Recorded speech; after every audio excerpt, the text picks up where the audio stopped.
Welcome back, everyone. We seem to have covered a lot of material over the last few sessions, and we're kind of now at the stage where we're talking about what you do with all your harvested seed. So this session is looking at managing and processing your seed, largely around your seed stocks, and we're going to be looking at these key areas, thinking about storage. So that's following on from the harvesting and drying processes that we talked about in the last session. How your storage can help optimize your seed shelf life. We'll be looking at quality testing, some of the treatments available out there to make sure that you've got good quality seed and that you can maintain that as part of your seed stocks. And we'll be heading to our lovely world of spreadsheets and geeky record keeping that we do, in the hope that you can perhaps pick up some of the ways we record our information that might be useful for you for your seed production and commercial aspirations. And we'll finally be looking at packing and distribution, and with that areas where of record keeping around traceability with your customers and how you manage your records around that. So we're going to pick up essentially where we left off at the last session. So if you were attending that, you'll know that we looked at some specific crop types and the way that we harvest the seed and the way that we seed clean the seed and dry the seed out. And this principle here is really important when we get to the storage element of managing your seed stocks, in that we're talking about orthodox seed here. So this is seed that responds really well to drying and cooling. So your storage methods are going to replicate that as well. You want to keep conditions that will reduce the effects of moisture and warmth, that will decrease your shelf life of your seed. So depending on the crops that you're growing, that shelf life is going to range across a number of different years. In ideal storage conditions, and we'll be talking about those, they can typically range anywhere from between 1 or 2 years for something like a parsnip or a carrot perhaps, up to 10 years or so for things like lettuce seed or cucumber seed. And if you do decide to go down the frozen route, obviously you can add a number of years onto that as well. So your viability of your seed stocks is going to be determined by the conditions that you keep them stored in. And we know that fresh seed is going to have about 10 to 15% moisture levels in it. So once you've got those moisture levels down, then you're going to want to keep the seed stored in a cool and dry conditions. So for general loose seed storage, well, it kind of depends on the scale on which you're growing. So here's some examples of the storage materials that we use for our seed. Obviously, we're a conservation organisation, so we're growing quite small population numbers. I know we've covered that in previous sessions, but we could be saving relatively small quantities of seed. But you could be scaling that up to field size, so there are a number of options out there for you.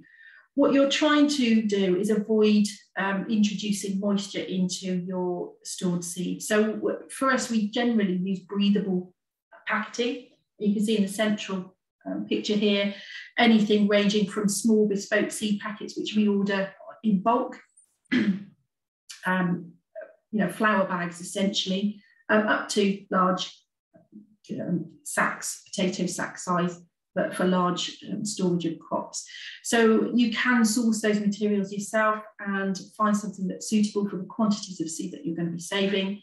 If you're doing it on a much smaller scale, applying jars with sealed lids once your seed has been dried off sufficiently, or even just paper envelopes if you're saving a small amount of seed that you want to bulk up for future years. And we'll also be talking about long-term seed storage. We'll be talking about how we manage risk management for core seed samples that you may want to preserve, and make sure that you spread the risk of any harvested seed. Then there are also options for sort of foil sealing your seed. Again, we bulk buy a lot of this. If you put these items in search engines, you will find suppliers. Again, it depends on how you're saving the seed and how you're storing them. So foil sealed is really good for frozen storage, for example, whereas cold storage breathable packets like these will do just as well. At this point, it's worth recognising the importance of labelling. So we will be talking about record keeping more generally, but for us, because of the number of varieties that we're dealing with and the time in which we're dealing with these crops, it's really useful for you to think carefully about your labelling system that you have right at the start. For us, maybe growing 30 tomato varieties, it's really, really important that we track our seed stocks from the moment they're sown all the way through to stocked harvest in our cold store. So we have labels that travel with them at every stage of the journey. If you're drying seed with multiple harvesting, for example, then we track all of our seeds so that we can't mix up one tomato variety with another. We label our seed stocks themselves, and we give them all unique identifiers that place them in a particular place and a year grown and who's grown them.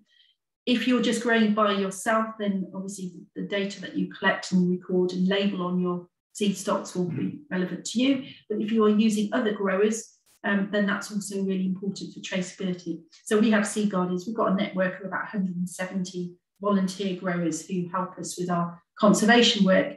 And for us, it's really important to keep track of who's grown what, when, what the growing conditions were, in case there are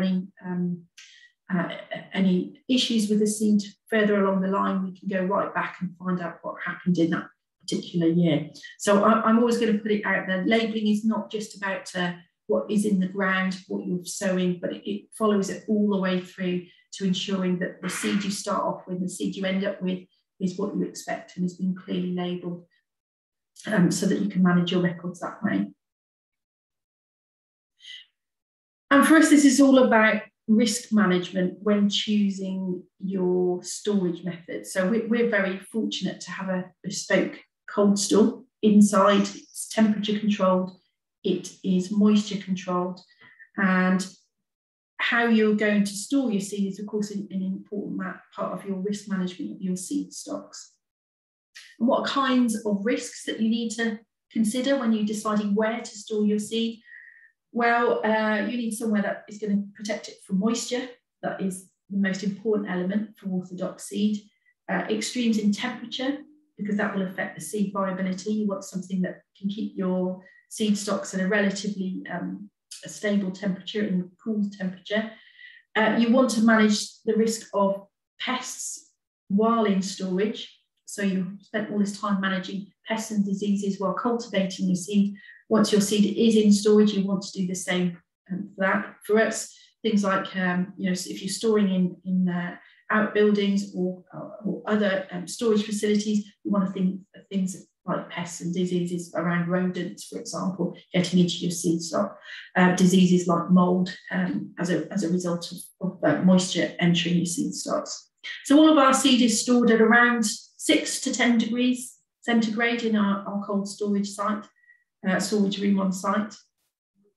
And we work to the specific shelf life requirements for each of those vegetable types, and that's because we're distributing the seed. So the germination rate for the particular vegetable type is really important. If we were just managing it to grow out and not actually share that seed with others, then the storage life could be up to 20 years, because we would manage the risk with the quantity of seed that we're saving. And we know that even with a 5% germination rate, we could resow that seed. Obviously, if you're storing seed for distribution, then you're going to have to take that into account, that you're wanting to manage the highest level of germination rate. And we'll be talking a little bit later on about how you can test that. Katrina, yes. There's the question about the relative humidity in the cold store. It is 15%, I believe, 15% relative humidity. Yeah, it's the same as our drying room. So we have a drying room that has similar equipment, and we maintain that same level of relative humidity, 15% in our cold store as well. Thanks for that question. Thanks, Lucy. So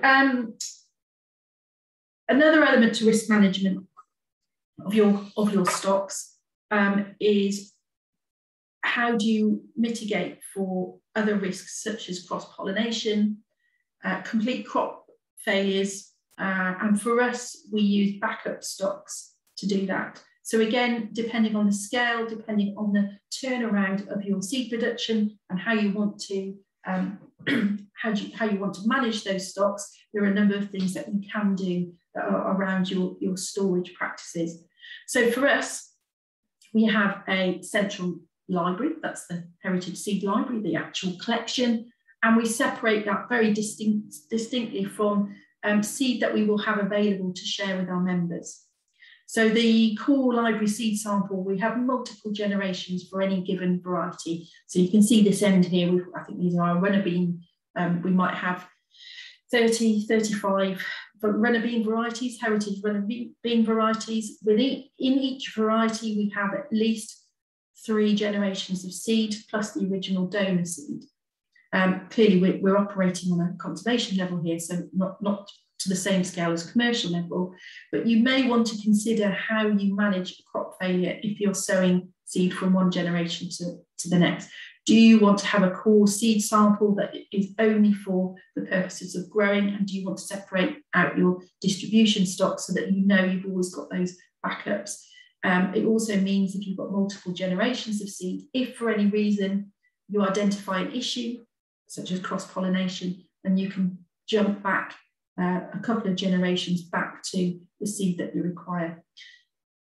That's really important if you're breeding your own varieties, for example. How do you manage the risk associated with that if you're going to breed your own? For us as a conservation organisation, we also have a network of members and growers, and we know that we could go back to those for their seed supplies to start again. But again, if your model is a commercial model where you are developing your own seed, we need to think about how you manage those risks by using potentially multiple generations of seed stocks to do that. Another option is to have your seed held elsewhere. This is exactly what we do at the seed library. So University of Warwick, the Vegetable Gene Bank at Wellesbourne campus, which is about 12 miles down the road, we have a backup collection of all of our heritage varieties, and we determine the number of seeds we require for frozen storage. Hopefully we don't need to dip into those, but occasionally we do. So we manage the risk of having a separate held seed stock in case we need to start again for any of our crops. Again, that might be something you would want to consider, particularly if you're developing your own, breeding your own varieties.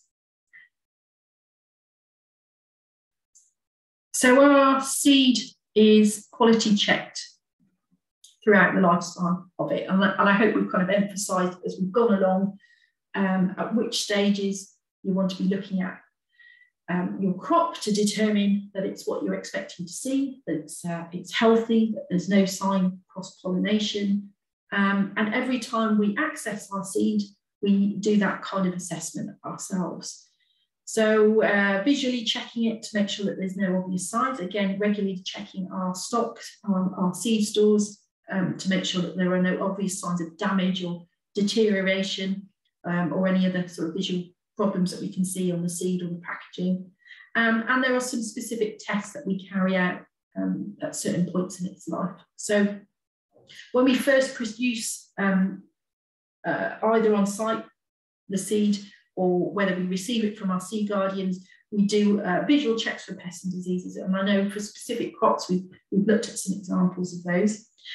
We also check for uniformity and compare it against information that we have about that variety, against the notes and pictures that we have, the phenotype information that we hold for each of the varieties that we have. All seed that we have also comes with growing notes for that year, so that we are aware of any potential problems that might not seem significant at the time, but might hold up in future grow outs that we need to attach to that particular batch of seed. So example here, we're growing 60 odd climbing French bean varieties, for example. We would want to make sure that when we have eye on the seed stocks, that they are actually as described and that they are the presentation of the seed coat is exactly what we expect to see, as well as the condition of the seed. One of the things that we also do is we take a look at the quality of the seed through germination testing. And again, this is something that we do throughout our activities. Again, this might be something that you want to be doing to demonstrate the quality of your seed and also manage your seed stocks effectively. So we germinate all of the seed that we harvest every year. So we'll take a seed sample from all of our seed stocks that we've grown that year, and we get a baseline test result, which we keep. Any seed that has a poor result at this point, then we'll want to investigate further. So we'll want to try and find out if there's been an issue with the growing process, with the pollination process, with the seed cleaning process, or even the drying processes that might explain that. Particularly if we're growing similar vegetable types, but under similar conditions, but with a very different germination rate. We also test it once the seed's passed its ideal shelf life. So at the distribution end of this, we want to be managing our seed stocks and making sure that we meet the standards required. There are commercial standards required for different seed crops. We try and exceed those, meet or exceed those where possible as part of our growing activities here. And we also have germination tests on seed that we might have in backup storage. So I gave you the example of Warwick University's black box system that we have for our collection. We will do 10-year germination testing on frozen seed. So if you're in this for the long haul, which you may or may not with your storage methods, then there are different ways of deciding when to test the quality of your seed. Germination testing is really straightforward. You may well already have been doing this as a regular thing. We follow the guidelines set out from the International Seed Testing Association. I think I may have included links to that information in a previous worksheet. If not, I can double check and send out information where you get more advice. So there'll be different germination test lengths depending on the vegetable type, different methods. So we use two basic methods. We use on paper, so you can see very tiny seed sits on top of paper, and we use concertina methods. So you can see the larger seed will do folded paper. We use, we go out, you can buy lab standard grade paper, but we work on a much more low-key way. So we will buy filter paper, coffee filter paper. You can see we have a lot of plastic takeaway containers. We will use distilled water, but you can actually do your own boil cold water. We'll do the same. And we would recommend that you do germination testing to get a significant result. So on smaller seed, we usually do 10 seed samples. On larger seeds, we might just do a spot check of 10 seeds to see the effect of the effectiveness of the viability of the seed and whether it will germinate. There's a question about at what point we'd try and investigate germination issues. So what sort of level we're looking at?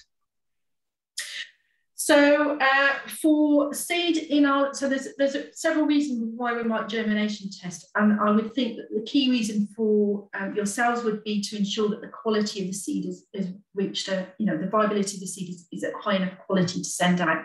So we're looking over 90% for most of our seed stocks. So if you have a very poor germination rate, you will want to understand why, because if you're sending seed out to your customers and the germination rate proves to be really poor, then you'll need to understand what has happened to that seed. There can be a number of reasons for that, and there are different reasons why the germination rate might not be too good. There could be something about the variety of the vegetable type itself. So we know, for example, amaranth or callaloo seed that we grow, one of our less traditional crops that we grow, requires a dormancy period before the seed is viable. So when we germination tested shortly after harvest, the germination rate is really poor. But if you leave it around 3 months, the germination rate might be will be really high. So knowing your crop, whether there's something to do with a dormancy period, is going to be really important. But there will be other factors associated with that.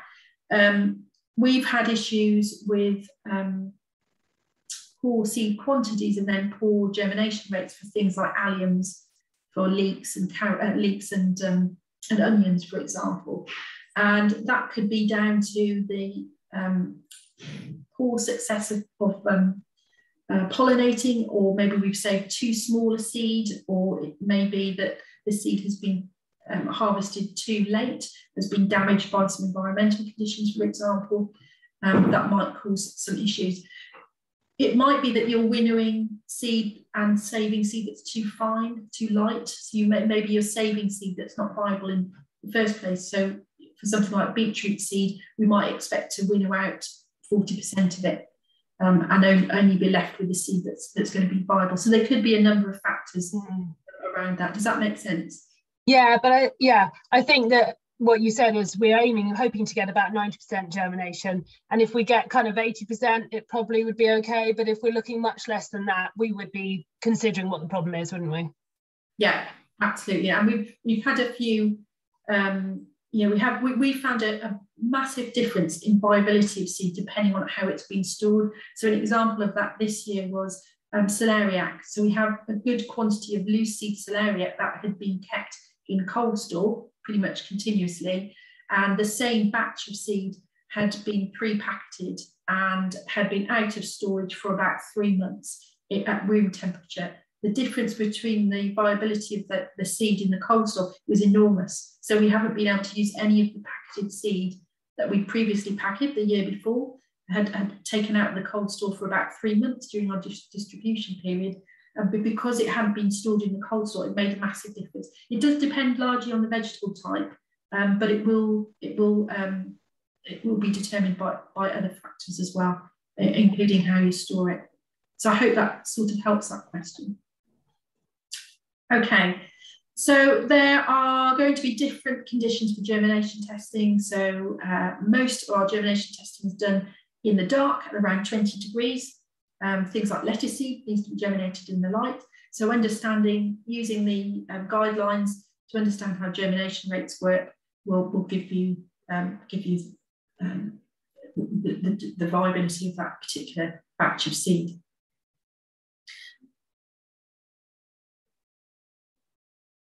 Yeah, so and again, it very largely depends on why you germination testing the seed. Is it because you need to determine the risk of sowing a batch of seed, for you to determine how much seed you need to sow? If you know that you have a stock of seed that's quite old, but you want to regenerate the seed, but the germination rate is only 50%, for example, then you can use that data to decide how generously you're going to sow your seed in order to ensure that you've got a good yield at the end of the year. I think because we're at later stage of this course, there's some really complex questions coming in about germination testing.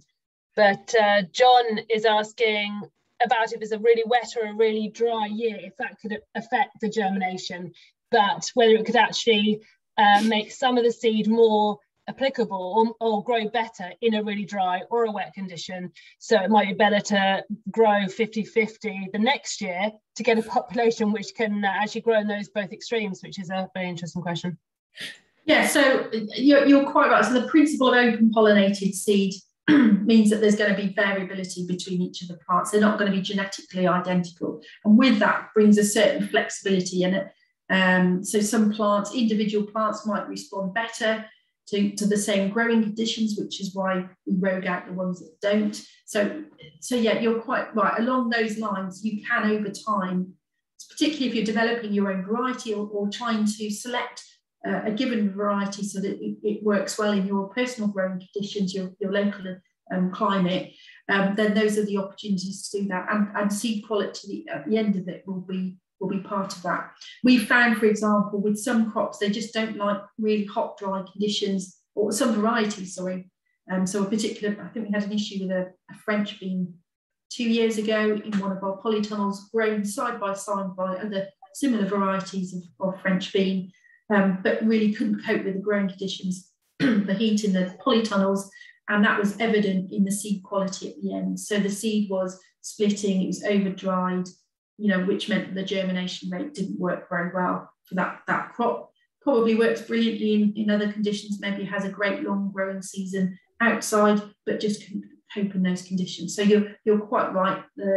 You could split the seed stocks up and compare and see what, how that would work for different years and different growing conditions. There's a lot of variables that we're trying to work with when we're doing that. Lucy, are there any other questions you want me to move on? Another about the IBSA guidelines that we use for the germination testing. We've got it in a book, but is that available? Where would people get those guidelines for? I'll check whether I've already sent the link in the toolkit. Otherwise, I'll follow up with that. Okay, so germination testing, yeah, really useful. We do it all the time. Lucy spent hours doing it this year to manage our seed stocks. And we find it a really useful way. Obviously, for commercial seed production, you need to be aware of the required germination rates for particular vegetable crops that you may be saving seed for and selling that seed. So it can be really difficult to make an interpretation of your seed. So it's really, the quality of your seed just by visual information, but it's really important that you are regularly checking your seed to ensure you are checking its viability, checking its quality, even at the point of harvest, determining whether the seed is healthy. I know that you will have had sessions on seed quality, pest disease management, and how you can do that in an integrated way with the way that you're growing your crops. For us, you'll know from our previous webinars, we always err on the side of caution. We're always looking at quality, and we'll discard those at the seed stage that are not meeting the standard that we need. And of course, because we're growing organically, we're trying to manage that process using organic methods. So good cultural practices are going to help with this along the way, and we've covered that in previous webinars. So starting with good quality seed will help you end up with good quality seed. Using appropriate seedling methods, so fermentation of tomato seeds, for example, will help produce good quality seed that will store well. Using crop rotation plans that you're building up issues in the soil that could potentially affect your seed quality at the end of your harvest. Managing compost, using the right selection of compost, making sure you've got the right spacing, heat management, moisture management, for example. All of those things, as has been mentioned, are going to help affect the quality of your seed. There are options to detect some issues with seed-borne pathogens, for example. And again, other than visible checking of the seeds, sometimes that can be quite difficult to be absolutely sure what the seed issues are. So these could be a sign of drying processes, or they could be a sign of some kind of mosaic virus or some other kind of virus affecting the seeds. So you do really need to know your crops and the growing conditions that you have in them. You could have evidence of a low germination rate in relatively fresh seed that's going to give you some indication that you have got some issues with seed-borne pathogens and problems with the seed that you've harvested. For organic growers, there are some seed treatments that you can apply. So there was an EU-funded project, STOVE, which stands for Seed Treatments for Organic Vegetable Production, and that looked specifically at some physical and sort of biological methods of treating your seed. They were looking at different vegetable types and different pathogens that affected them.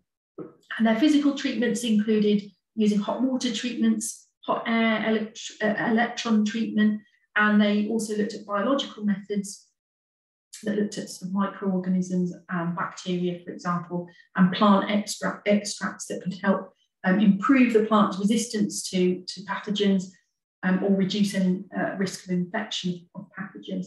So it might be worth looking at using a search engine to look up the content of that report. That will give you some indication of the kind of seed treatments that you can use. Our seed treatment methods are something we use in quite a limited way at the moment, although we are exploring some of the options and suggestions to treat our seed. hot water treatments, depending on the vegetable types and the pathogens that they're attempting to treat, can range anywhere between the 40-50 degrees centigrade and 10 to 30 minutes of immersion in hot water. So you do need to know what crop types you're dealing with and to be sure what issues you're trying to treat with them. Due to the risk of damage to seeds by using hot water treatment, we would only recommend that you use that if you have a known pathogen risk and high initial viability, so high germination rate on the seed that you want to immerse. We would recommend that it's not used on small seeds, only used on small seeds, not large seeds. So things like beans and also most cucurbits won't enjoy hot water treatments. And you would need to be really careful not to damage the seed and also have drying processes at the end of it. So the only hot water treatment that we use is for hard seededness, so for peas. So many of our particular heritage varieties, the round seeded varieties, they may have inhibited germination because of a dormancy associated with their hard seed coat. So we immerse them in boiling water or boiled water for 3 seconds. So we basically just dunk and re-dry, and that generally is our seed treatment to affect that. Other treatments that we use, and we mentioned this when we talked about broad bean cultivation, is that we will freeze our broad beans like seed once it has been harvested and dried, and that's to prevent bean weevil emergence. But it's certainly worth looking at the Stowe report at methods that might be applicable to your particular crop types that you'll be interested in managing. Okay, so we're going to go on to the geeky record keeping element. We love a good spreadsheet at the Heritage Seed Library. Please don't get too bogged down in the images we're showing. This just helps me talk about the kind of data that we record and will help you shape your thinking about what is it you want to record information about on your seed stocks. Why is it important? And we'll be looking at the traceability aspects of your record keeping.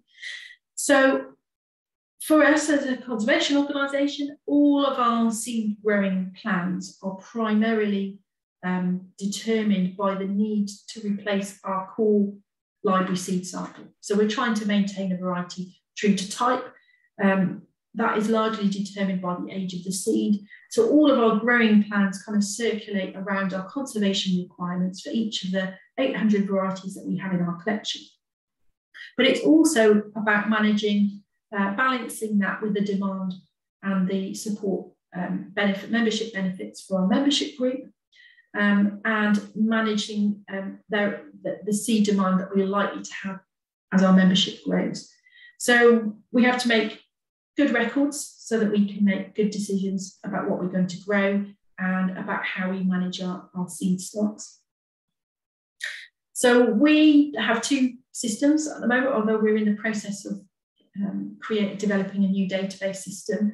But essentially, we have information that we keep on our records that tell us about the variety, and information that we have on our records that tell us about our stocks and our stock management. And we use, at the moment, we simply use a spreadsheet to manage that. So you may already be going down that route, and we will want to use that to keep a track of all of our stocks, bearing in mind we have multiple years worth and multiple growers for our stocks. They help us make day-to-day decisions on the running of the seed library. So what varieties we have and their current status, their germination rate, whether they are likely to become a commercially available variety, whether we need to move our seed stocks on, what we decide to grow each year, whether that's ourselves or whether that's with the help of our seed guardians, our volunteer growers, and what varieties and how much seed we have available to share with our members once we've met our core conservation purpose and replaced the seed sample. All of that is generally prioritised by the age of the seed. So if you're at this stage, if you're just growing single crops, single varieties, single crop types, this could be a very simple record keeping process for you. If you're going to be growing multiple crops or using more than one grower or under different conditions, then obviously your records are going to need to reflect that.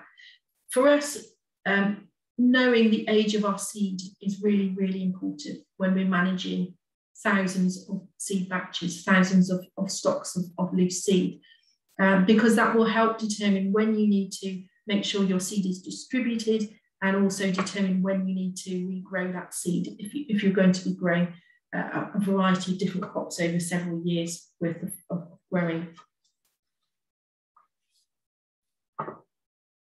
For us, it's also about understanding the likely demand by customers, in your case, of particular seed stocks.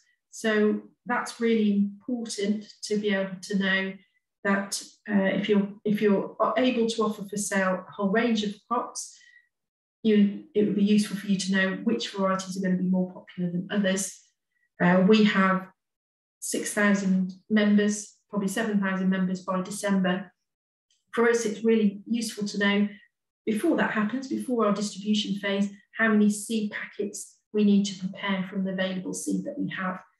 Similarly for yourself, having those thresholds understood, what seed you're going to supply and how many seeds you're going to put the effort into packaging, bearing in mind, of course, we don't want to take seed out of our cold store for any longer than we need to, and we certainly don't want to distribute them in packets in larger quantities than we need to as well. So we record huge amounts of information. This is a really big spreadsheet that we use, and for your purposes, having just a small amount of information will provide a huge amount of data in terms of marketing and managing your seed production. So to give you an example, when we're growing something like a tomato or a squash, if we can record information such as the number of plants we're growing, the number of fruit we're harvesting, or at least an estimate based on sampling, and the weight of fruit that we're harvesting, again, based on an estimate of sampling. And if we know something like how much 100 seeds weigh, then we can extrapolate huge quantities of information from just a few bits of data. So you'll know how many fruits per plant they will produce, which might be really important for your market, for your actual market. You'll know how many seeds will be produced in a particular fruit, which will help you plan how many plants you need to grow to produce a certain amount of seed requirements. So we talked previously about the difference between seed yield with a beefsteak tomato compared to a cherry tomato, for example. If you're growing for seed or you're growing for market, having this basic data about the varieties you're growing will help you plan your space, whether it's growing produce for sale or whether it's growing seed for sale. Similarly for us, something like a podded plant, like a pea, again, we'll know how many plants we've grown. Again, if you're doing a field full, you might need to base that on an estimate. And we'll know on average how many peas we have per pod, because we'll know enough about that variety, and we'll know how much 100 seeds weighs. Again, we can extrapolate huge numbers of information. We know with a given weight of peas, how many plants produce that on average, how many plants we would need to grow to produce the same quantity of seed, and how many packets we were able to distribute to our members, given that we know how much seed we're going to give in each packet. So it is really useful. Our spreadsheets are really over the top because we're trying to do a lot with them. We're trying to manage a lot of information and use it for our planning purposes. But for you as seed producers and for market producers, having some basic key components will help you plan your growing spaces and your yield, and determine whether you don't want to grow that crop again for seed because it's not productive for you to do so. It will also allow you to compare your own breeding stocks if you're doing plant breeding, etc. as well. Second element we have is our database, which is different from our spreadsheet management. But again, this is where you will want to record information that you have about that particular variety. So this is where you can go back and refer to, is it true to type? Is it what you expected? Or is it a consistent thing that you've been growing over several years? How would you describe it? Obviously, from a commercial perspective, you have to be able to demonstrate that what you're growing is as described, and these records will help support that. Also, it gives you an opportunity to look at any particular issues that you've encountered over the years if you've grown them on several occasions. And for us, that's really important because we have multiple growers growing for us, all different sites around the UK. So having that feedback on what issues they've encountered as they've grown and what growing conditions they work well in might be something that you're capturing on that information. And yeah, this really just reiterates the fact that we need to have information about where the varieties have been grown, who's grown them for us, and the kind of stock quantities that we have. Just another way of recording that information.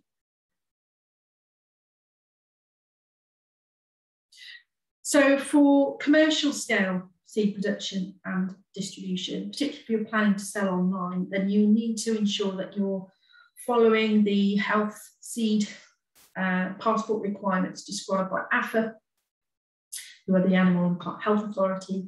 So I know we've covered this before, registering with AFA is something that you may already be doing, and you may already be marketing your seed along those lines. There are plant passport regulations that were introduced pre-Brexit apply to distribution within the UK. There's information that you can find there. And for us, it's important that you are able to demonstrate traceability in terms of your distribution, and that's associated with plant passports, but that's also associated with the way that you trade your seed. So, for example, for us, that's reflected in our packet options, for example. So we use very simple wage packets for our seed distribution. There was a time where we had varieties in our collection that had become commercially available, and we wanted to go down the commercial distribution route. So we registered with AFA, and we needed to consider the packaging requirements associated with marketing our seed. So simple illustration here, obviously for you will be checking the current regulations around that, but we had packaging year requirements, specific wording associated with marketed seed, compared to our conservation varieties, which are being distributed within our membership group. So we have a slightly different requirements for those. And for us, packaging and distribution, again, if you're going to be distributing your seed to individuals on a small, on a grower level, then again, thinking about the resources that you need to be able to do that. Each year we hand packet and distribute about 42,000 packets of seed each year. And we do all of that by hand. It is possible to do that. The elbow in your picture is that of our lovely colleague Baz, who is a seasonal worker who works as a part of our team and works for the organisation the rest of the year, who is able to help distribute the seeds that we require. So how are you planning to manage the packing and the distribution of your seed if you get to those kinds of scales where you're going to be sending out thousands of packets of seed? Just a quick note, going back to the storage element, we also introduced seed recovery. Again, that's an important part of managing the quality of the seed that you're going to distribute. So we take all of our seed out of the cold store and we, in the process of packing, allow it to come to the right moisture levels and temperature to send out to our members. We want to make sure that if you're growing that seed out, taking your seed out of your cold store to sow, you want to do the same thing. You want to make sure that you give that a period of time for it to get to ambient temperature and humidity before you sow your seed. But that aside, you're going to be packing your seed. We are, we might be a small organisation, and that's often reflected in our packing methods. We do hand counting of seeds for larger seed, and we have some very beautifully constructed but made of very small pen lids and bolts and all sorts of bits and pieces as a way of packing our seeds for small seed quantities. Again, for you as marketing, you want to marketing your seed, you want to make sure you've got accurate, calibrated ways of packing your seeds, but even basic methods of seed packing will help you do that. It's really determined on whether you want to do this at a high or low tech approach to seed packing. Real seeds, I know they've recently refurbished a packing machine. Again, that might be something that you want to invest high level investment on a larger scale. And for us, we're very much doing it on a very small scale. However, what we are doing, which is again is really important to your distribution plans, is we're making sure that the traceability of all of our seed stocks is built into our record keeping. So every batch of seed that we have in our cold store, and at any given time we might have the equivalent of 250,000 packets of seed in our cold store. Every batch we can trace to every single grower, whether that's ourselves or another grower, and every single year in which that's been grown and where it was grown. And every packet we produce at the other end can be traced to every person that's receiving it in terms of our membership distribution. And for that's really important. If you have got a crop, if you've created a seed stock and you've distributed that seed stock, having the record keeping available to be able to, if you identify a problem, be able to withdraw that seed stock and investigate it further is really important. So from that end of the scale, the record keeping continues all the way out, and we will keep our distribution records probably for a minimum of 5 years, but there's no reason why we wouldn't keep them for longer than that. So we've covered less of the vegetable world and more of the record keeping world in this session. I can see there's a few chat numbers in the chat box. Were there any particular questions that you wanted to pick up? I think the ones in the box have all been covered by one of us, so it's just if people have got other questions. Okay. Well, again, I appreciate we try to fill a lot of content in here and share our own working practices, but are there any questions that you want to raise relevant to your plans? So yeah, I think my question I didn't mean exactly. I realised that the amount of time that it's seeds left for germination in a germination test depends on the variety. I mean, depends on the crop. Yes. But do you have to leave it until it's just formed a little root? Or I thought the standard seed testing implied that you had to leave it until you could see that it made a good shoot as well. Right. Yeah. Sorry, Sue. I misunderstood the question at the time. Yeah. So the ITSA guideline gives you some images in it, I think, as to what you should be looking for. For us, what we're looking for is an emerging root radical, essentially, in most crops. That's what we're looking to see. So I won't scroll back to the previous slide, but we would expect to see an emerging root. Because we're not doing this in lab sterile conditions, there's always a risk after that point that the seed may go mouldy, for example, because it's sitting in water. So for us, we would generally mark that as a successful germination. Sometimes we'll pop them on to confirm that further, but generally what we're looking is for the emerging root to have there may be some, you might be right, Sue, there may be some specific requirements against particular crops that are specified.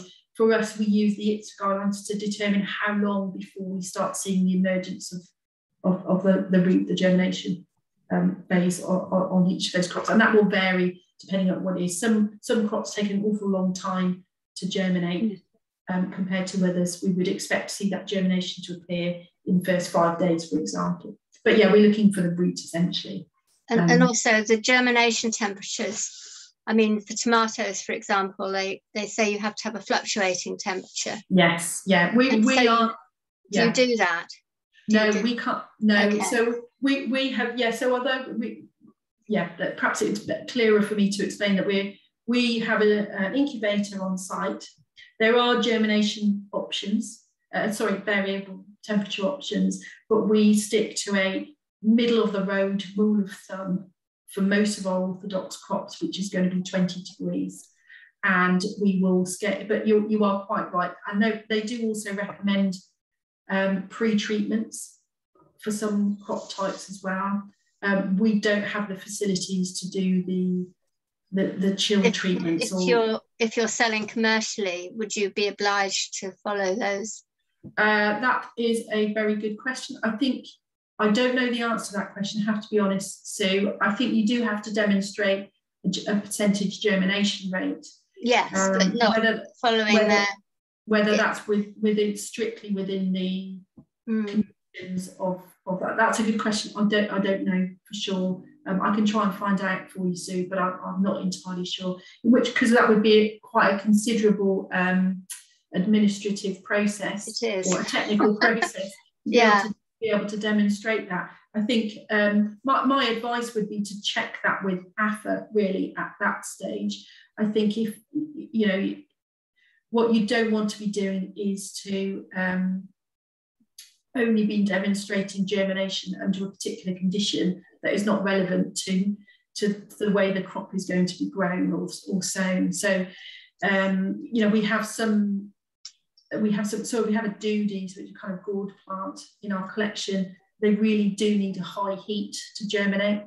And it's important that we share that information with our members so that they know that actually if they want to have a successful germination, they need to grow that with heat. Otherwise they'll get zero germination rate, and that's not helpful for our members. So I'll try, let me see if I can try and put a bit more information out for you, Sue, but I don't know what the expectation is in terms of how every pre-germination condition needs to be met, or whether the graduated temperature approaches need to be applied. Yeah. Well, I was surprised to see that required for something so common as tomatoes, really, because if anybody at home was trying to germinate them, they wouldn't do that. No, they wouldn't. Do exactly what you were doing. So. Yes, yeah, absolutely. No, that's a fair point. And yeah, we're largely applying those guidelines to the windows of time that we use. We do the testing and when we test. And most of them will fall within that approximate 20 degrees centigrade testing temperature, and whether or not it's light or dark. But yeah, it's a bit more nuanced than that if you follow the exact guidelines. I appreciate. Okay, any other questions? I think Maxwell has a question about peas. Yeah, it's a very noob question, I think. I'm growing several varieties of pea. Yeah. A number of them have got to the stage that some of the leaves are going yellow, some of the pods are fat and papery, but many of the pods are flat. They're not full, they haven't filled out yet. Yes. Flowers are appearing, and I'm a bit confused. Do I just take the ones as and when they come ready, or do I leave them on and risk them splitting open and losing seed or pests taking them? So what we do is we harvest successionally. So as pods come to harvest, are drying, you talk about the dry papery stage, then that's when we would harvest them. However, excuse me, however, we're doing this on a very small scale. If you're talking about a field of crops potentially, or if that's what you aspire to, then there's going to have to be a judgment call about when you want to harvest those. If you and how much time you have for those remaining pods to ripen. So we are harvesting our French beans, for example, at the moment. We were kind of hurried along with that last week because we've had quite a considerable change in weather from what was good drying conditions outside to poorer ones. So we had quite a lot of wet weather, particularly for our dwarf French beans, which are close to the ground. So we had to make that judgment call to pull them in and dry them off further inside. Would you say, I mean, for us, our pea harvest is long finished because we've grown them under cover. What would you say that the majority, can you give me an idea of your scale of growing? Can you pick successionally, or are you talking about a field full here that you're trying to grow for seed? No, it's kind of 40 to 60 plants. So okay. I can't do it successionally. Okay, so that would optimize your 40 to 60 plants, I think, time permitting, because it will make sure that you are taking those pods that are ready. They're not going to be subject to poor weather or mold or anything else, and allowing the plant to continue to grow on. But we would apply a cut-off time. we've got runner beans growing in our polytunnels, actually we get to a point where we just stop, we cut off any further flowers because we want the plants to put the energy into ripening up the pods, and there's going to be, we want that energy to go into fattening up the pods that you've already got, rather than producing new pods from emerging flowers. So you might want to make that judgment call depending on how much growing season you'll have left and the weather associated with it. It will determine whether or not that's likely to be successful. Okay, thank you. It's all right, thank you. Any other questions?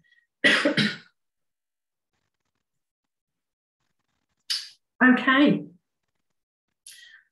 Well, I don't know whether I will look back at some of the questions that have been asked. But if you have no other questions, then I will leave you in my colleagues' capable hands to close up the session. And thank you for listening. Thank you, Katrina. Thanks ever so much for a great session. I can't believe we're already on session 9. Thank you to Lucy as well for doing the chat box and watching that and answering everyone's questions. So thank you very much. The next session is going to be on October the 14th, and I'll send out reminders to everybody. But thanks everyone for attending. Have a good evening. Thank you. Bye.